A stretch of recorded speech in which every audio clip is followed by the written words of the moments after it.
All right, we are back. It's No Apologies on BEK, your after-hours oasis of sanity. I'm your host, Rick Becker. Lori is not in the house tonight.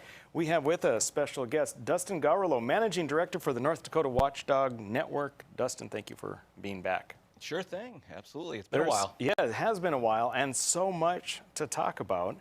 I've wanted to have you on for several weeks now, but anyway, we've finally done it. And let's dive right in. So we have Dustin for the next 3 segments, the remainder of the show. A lot of good topics. The first one, Bismarck Special Assessment Task Force.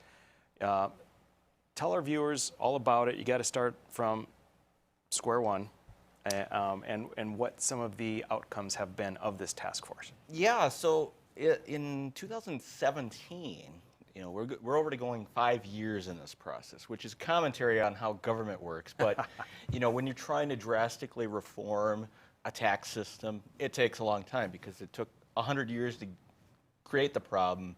If we can fix it in under 10, that's pretty good, right? Sure. The former mayor, Mike Seminary, appointed some of us to a special assessment task force following the infrastructure task force that looked at the various projects around the city that needed to be done over the next 10 years or so. And, we've been looking at whether the current way that Bismarck uses a special assessment process, both on new development, what we call greenfield development, where you take raw ag land and turn it into a new subdivision, and the way that the city uses special assessments to pay for maintenance of existing streets in the old parts of town, where you have varying situations of quality and degradation on the pavement. And, people always complain about special assessments, probably even more so than property taxes themselves, because when you get a special assessment, it's usually a very large dollar amount. All of a sudden, it only you get assessed this every 8 to 15 years maybe, but it's a $8,000 bill out of the blue, and you pay it off annually, but there's a sticker shock factor to the way it's done, and there's a lot of ambiguity to the process that's used by the city, even though it's well established in state and local laws. There's just a lot of mystery around it, as there is with a lot of governmental things. And our task force over the last 5 years has now been looking at how we got to the position of using it this way to pay for maintenance, why we don't use property tax to fix our streets. You ask the average person on the street if they know how the streets get paid for. And most people say property tax. In Bismarck, $0 go to streets from your property tax. The only property tax dollars that indirectly go to streets go to the engineering department. And so there's this kind of perception that property taxes pay for streets, but yet we're using special assessments to pay for them. And there's a lot of, it gets into the nuance of how things have manifested over the years. And so we have tried to develop a way that we can measure use of streets, to try to levy a fee on households that somehow measures their actual use. And as conservatives, we always want to derive our revenue from actual use. Well, when it comes to using streets, it's very difficult to determine who's actually using them and benefiting the most, because we don't have a real good way to track people's car movements, and until the federal government overreaches and forces us to put little black boxes into our cars and track our every movement and taxes on the mile, we're not going to have a good way to actually do that. And maybe obviously that's going to be a big fight in the next few years when it comes to the federal government. But until we have that real good way to measure use, we are kind of stuck in the approach of adopting, at least this is what we're looking at right now with the Special Assessment Task Force, adopting sort of an insurance model where we try to minimize the impact to everybody.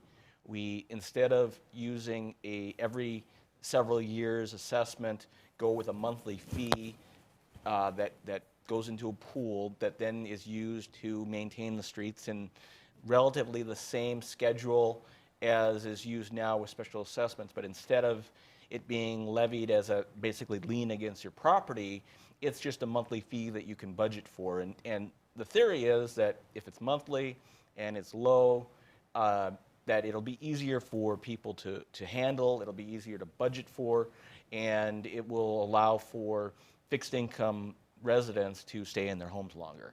Sure. So, and this is relatively new to me, but so I don't have a strong feeling in favor or against it. But one of the things that comes to my mind is the pitfalls of so many government programs. If you take away the direct effect, this is a street I live on, here's what they're doing, it's costing me a bunch of money. When it's just sort of spread throughout, it's hard to try and find accountability or understand that you're getting a bang for your buck. Certainly the ability to, I mean, because now if there's going to be a special assessment, you could get enough of your neighbors to say, we don't want to do that, right? Yes, the current process has a protest process, and that's one of the things that has actually led to this task force being created, is that there's so many areas of town that protest out of paying for the special assessments to get their streets redone, that by the time the street actually gets done, there's more damage than there otherwise would be, and the city has to basically rip out the street and start over, which then actually increases the cost, because if there would have been a maintenance process other than just filling potholes to maintain that street, and there may have been, in a lot of cases, the ability to extend that life of that existing street. And so a lot of people, I think, protest out thinking they're saving money, but as with everything, when you kick the can down the road, you're going to pay more when you put things off. And so there is that issue, and that will be one of the big stumbling blocks to selling it to the public. But I think that overall people realize that you have to maintain what you have in order to go forward. But let me ask one more thing. What about people that are looking right now at an $8,000 bill that's assessed to their property, and now they're going to start paying a fee? Does the plan take away their special assessments and put it in like a unified pool? The way that we're going to do it is, like I mentioned at the beginning, there's greenfield specials, which are brand new lots that you buy a brand new house on. Those specials people will still have to pay for, because those are not related to the maintenance. But when it comes to existing maintenance specials, under the plan that we've been debating, part of the fee would actually be to pay down the existing maintenance specials for those who have existing balances, so that people don't have to pay double in all situations. There's going to be some people that, they just paid theirs off and now they're going to pay in, but there's always going to be kind of a painful transition period.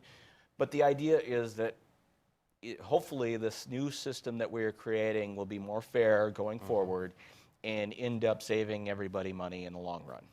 Interesting. Very interesting. All right. Dustin, we are going to hold you over. Next segment, more interesting topics. Ladies and gentlemen, we'll be right back.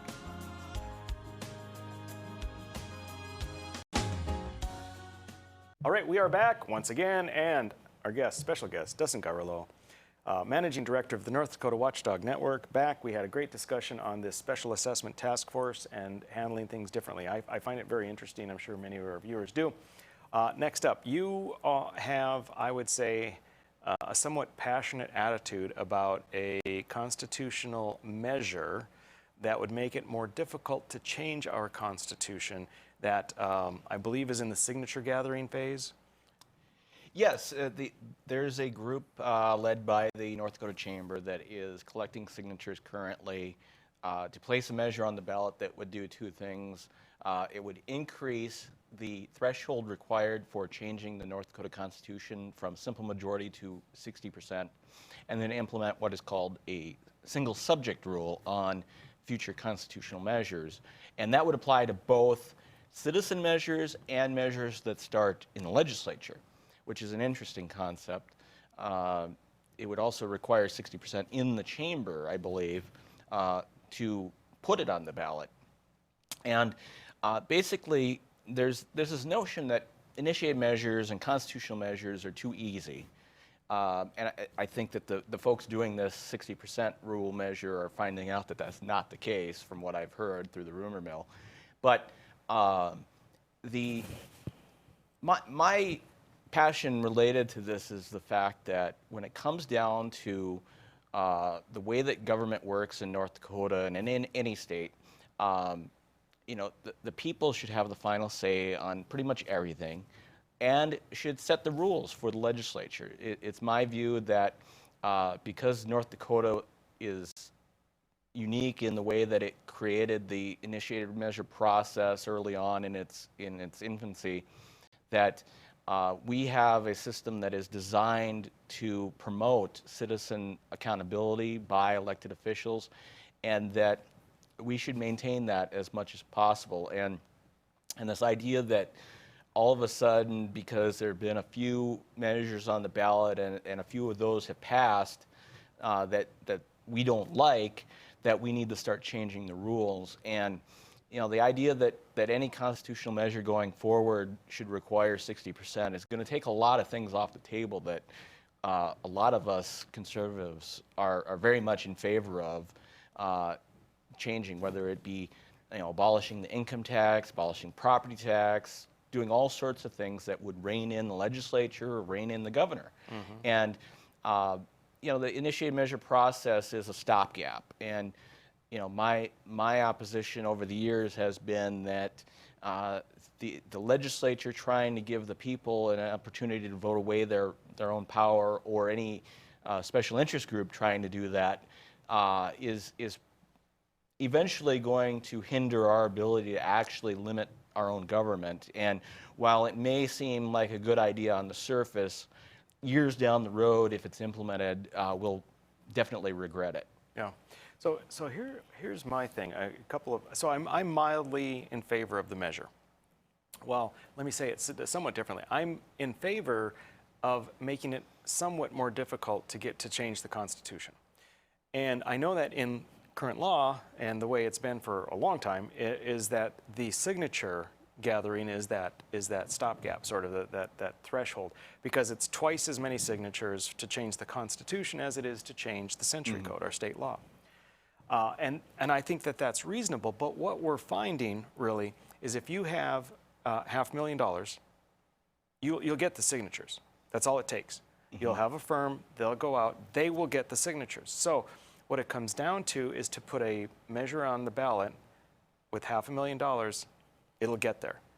So for people with money, there is no sort of limiting threshold to try and get across. It's just $500,000. For people without money that are citizens and trying to get it, that's difficult. That's 35,000 signatures is a lot. Mm-hmm. I mean, I know that's not the exact number, but you want a little extra. So shouldn't there be some? Would you feel differently if it was 55% of the vote required instead of 60? No, because I think 55% is too arbitrary. Like, it's just grabbing a number. And there was a bill last session regarding school bond elections that would have set different school districts based on their population at 53% or 55%, and it just didn't really make any sense. I would agree that, you know, if you're going to do something, and I suggested this in the last session and in 2019 when the legislature was looking at the 60% rule and the House actually voted in favor of it, that, you know, I would be in favor of increasing the signature threshold if we had a modernization process for that signature threshold in the form of online signatures. Mm-hmm. I would like to get more citizens involved in the process. I think that increasing the threshold to, say, 10% of the population, and then creating a system where people can go onto the Secretary of State's website, read the measure in full, get information from both sides, and then, you know, using their driver's license or whatever form of identification, sign to support it, because that will allow people to be more informed when they're signing. Mm-hmm. It'll get more people involved, and it actually would take the money out of the process. It's my view that with all the ways that both the legislature and now the chamber's approach, all these approaches to make it more difficult actually increase the amount of money required to do it. Push the true grassroots people that don't have money out, and ultimately will empower the out-of-state interests that like to dump money into North Dakota. We are a very cheap place to play when it comes Extremely to cheap. politics. That's one of my concerns. The problem is that we don't have the money ourselves in North Dakota. It's the out-of-staters that have the money. Right. And you know, I'm also not a big fan of Citizens United. Back in 2017, I helped put together a bill in the legislature that would have regulated the amount of money and where money could come from for initiated measures. Basically a one-for-one rule that says for every dollar out of state, you got to raise a dollar in state. So if you can raise $2 million in the state of North Dakota, you deserve to get $2 million from California. Because we both know that it's next to impossible to raise $2 million for a measure in North Dakota. Yes. So if you're that popular, you should win that lottery. Unfortunately, the very same special interest groups that are in favor of increasing the threshold and making it more difficult were the ones that were loudest against doing anything on the campaign finance side of it. Very interesting. Very interesting. Well, it's an interesting measure. I think that there are good folks, well-intentioned on both sides of it. It's a matter, I guess, of how you feel about the ease in which the Constitution can be changed.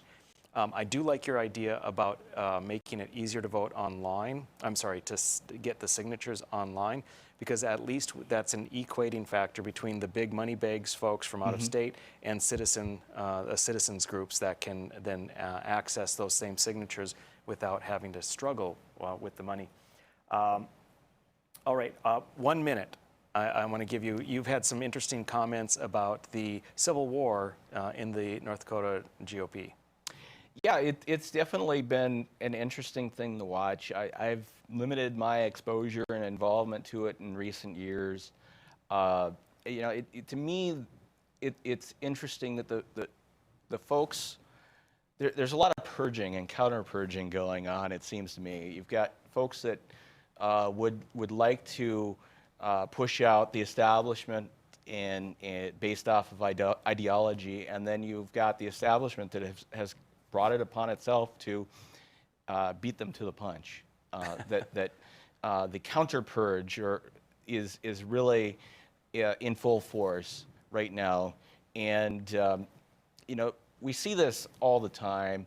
You know, last time I was on, we talked about the various waves that have come into the party.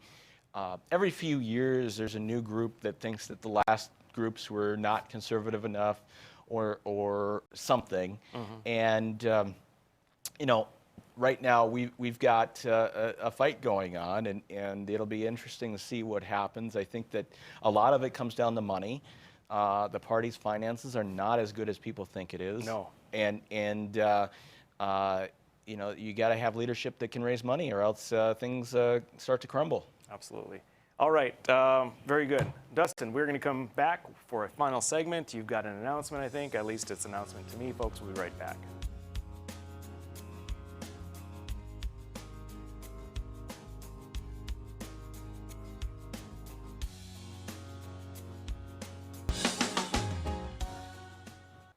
All right, we're back. It's No Apologies. You guys made it. Fifth and final segment. Dustin Gawrylow, you are going to finish us out. And it sounds like you've got plans. Tell us about your plans in these next few months. Yeah, I have been approached over the last several months to consider running for office. And as of about 4 months ago, there were about 3 different offices that people wanted me to run for. And I'm sure you can guess which ones. But I am announcing that I'm running for the Burleigh County Commission. And I've set up a website at moveburleighforward.com. People can go on there, and the interesting thing is that the rules from 2020 are still in force, which means that anybody who wants to sign a petition at their home, scan it in, and email it, it's still a valid petition for me. Really? For local office and even for legislative races, which I'm hoping makes my job easier over the next few months of negative 30-degree temperatures and all the things that we deal with. I know that there's a few candidates that are going door to door, and I'm like, you're really hardcore there. Yeah. But how many signatures do you need? 300 is the minimum. 300. Okay. So 400 or 500 or so. Sure. And I will get your signature here. I brought the clipboard and everything. Happy to do that. And I've been involved very heavily with local government now for about 7 years. It started with my work at the Bismarck city level regarding the TIF district and the way that the city was abusing that program, using it as a slush fund. I've been involved with the Special Assessment Task Force since 2017. I've been serving on the Bismarck Renaissance Zone Authority since 2018, just started the second term just this last month. And, there's a lot of local in-the-weeds issues that regular people just don't have time for, don't understand.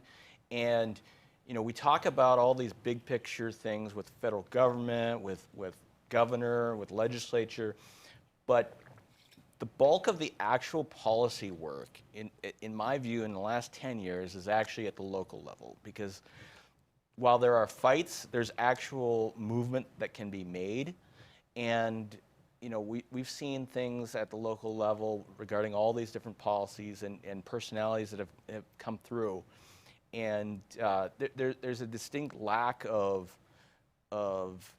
big picture understanding of the way that state government works with local government, the things that both the county and the city have to deal with that are imposed on them by the legislature. A lot of them, they have no say in the matter. A lot of local budgets are really not discretionary at all, just like at the state level. When you're dealing with the federal money, very little of that is really discretionary, even though it looks like it might be. In most cases, it's not. And there's a need at the local level to understand how all these things work together. And I've been lobbying at the legislative level now for 13 years. I believe my last session was my 8th session. And so between that and the work that I've done at the local city level, I think that being able to kind of create a sort of a synergy of understanding of the different levels of government makes me qualified for the county commission. Yeah. Wow, that's great. How many seats are on the commission? How many seats are up for election, and who holds those seats that are up? There are 5 seats total. There are 3 seats up this time around, and the incumbents that are due up for re-election are Mark Armstrong, Jim Peluso, and Jones. I forget her. Oh, Kathleen? Kathleen Jones. And so it's unclear who all is running. It's still kind of up in the air. There's different rumors floating around. We're all kind of waiting for official statements to be made. But there's definitely some things to be done. The county commission's going to be looking at, in the near future, expanding its home rule charter. I've applied for that committee as well. There are some issues at the county level. A lot of them deal with property rights, basic property rights. Things like people running their snowmobiles in other people's ditches and messing up their driveways, and very basic type of stuff that need to be addressed. Gotcha. Interesting. I will say I certainly hope that someone like yourself might take Kathleen Jones's seat. Nothing personal. I always clarify it's nothing personal, but politics in that area is absolutely antithetical to what I think is the best way to govern a county. So, yeah, there's a lot of interesting things on the county commission, and the Burley County has been, I think, quite good in keeping property taxes low and focusing on that type of issue.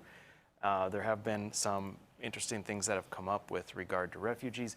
Do you see, if you're on that seat, any fights that you might be willing to you know, that hill to die on, as they say, the proverbial hill. Anything that you can see in the near future? Well, you know, I think my philosophy is as well established as anybody who has never been elected to anything can be. But as I've learned in these various positions where I actually am at the table and have a vote, it's not as cut and dry as people think. And at the county level, I don't think that there's a lot of hills to die on. I think that managing the interaction between governments is the biggest thing that I see. There's a lot of communications issues between the city and the county when it comes to things like extraterritorial zoning, which is a whole topic of its own. You know, I consider it to be regulation without representation. Yep. And I think that the relationships that I've developed with the city commissioners and with city staff over the last few years would put me in a good position to deal with those sort of situations. Yeah, awesome. Well, it sounds great. I wish you the best of luck. It's always a pleasure to work with you, no doubt about it. We'll have you on again. Lots of good topics. We could keep going on. Folks, we'll be back next time. No apologies.